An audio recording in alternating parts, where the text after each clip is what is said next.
6,837টি বিদ্যালয়ে পরীক্ষার্থীরা 822টি কেন্দ্রের অধীনে সর্বমোট 2,103টি ভেন্যু থেকে পরীক্ষা দিয়েছে।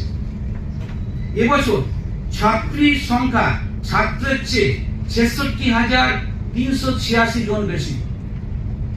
একজন থার্ড জেন্ডারের পরীক্ষার্থী এবছর পরীক্ষায় বসেছেন এবং তিনি উত্তীর্ণ হয়েছেন। পরীক্ষায় মোট 2,476 জন CWSN অর্থাৎ চাইল্ড উইথ স্পেশাল নিড পরীক্ষায় অংশগ্রহণ করেছে। সারা রাজ্যে হসপিটাল থেকে পরীক্ষা দিয়েছে এমন পরীক্ষার্থীর সংখ্যা, নথিভুক্ত পরীক্ষার্থীর সংখ্যা 73। 15টি ভাষা বিষয় এবং 16টি বৃত্তিমূলক বিষয় সহ মোট 66টি বিষয়ের উপর পরীক্ষা অনুষ্ঠিত হয়েছিল। এবছর মোট 4টি ল্যাঙ্গুয়েজের প্রশ্ন মুদ্রিত হয়েছিল। সেগুলো কি কি? সেগুলো হচ্ছে বাংলা, ইংরাজি, হিন্দি এবং সাঁওতালি। পরীক্ষা শেষ হওয়ার পরদিন থেকে 76তম দিনে ফল প্রকাশ হচ্ছে। এবছর পরীক্ষার সঙ্গে যুক্ত সকলের জন্য কেন্দ্রীয় কন্ট্রোল রুম, যেটাকে বলা সেন্ট্রাল কন্ট্রোল রুম বলা হয়, এবং হেল্প ডেস্ক খোলা হয়েছিল এবং তাতে পরীক্ষার্থীরা খুব উপকৃত হয়েছিল।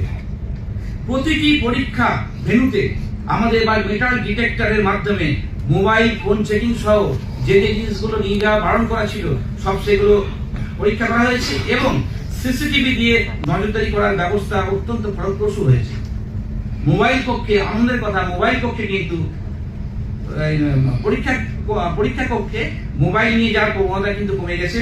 সংসদ প্রয়োজনীয় যারা নিয়ে গেছিল তাদের জন্য প্রয়োজনীয় ব্যবস্থা নিয়েছে এবং ভবিষ্যতে যেন না যেতে পারে বা আরো কি সতর্কতা অবলম্বন করা যায় সেই নিয়ে কিন্তু আমাদের সংসদ ভাবছে।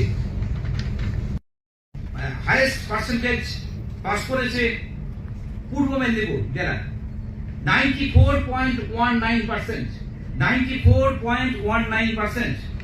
তারপর সেকেন্ড হচ্ছে হাওড়া 93.84%। নেক্সট হচ্ছে উত্তর চব্বিশ পরগনা 93.71%। নেক্সট হচ্ছে হুগলি 93.41%। চব্বিশ পরগনা নর্থ 93.11%। নদিয়া 92.68%। পশ্চিম মেদিনীপুর 91.96%। কলকাতা 91.88%। পুরুলিয়া 91.56%। দার্জিলিং 90.66%।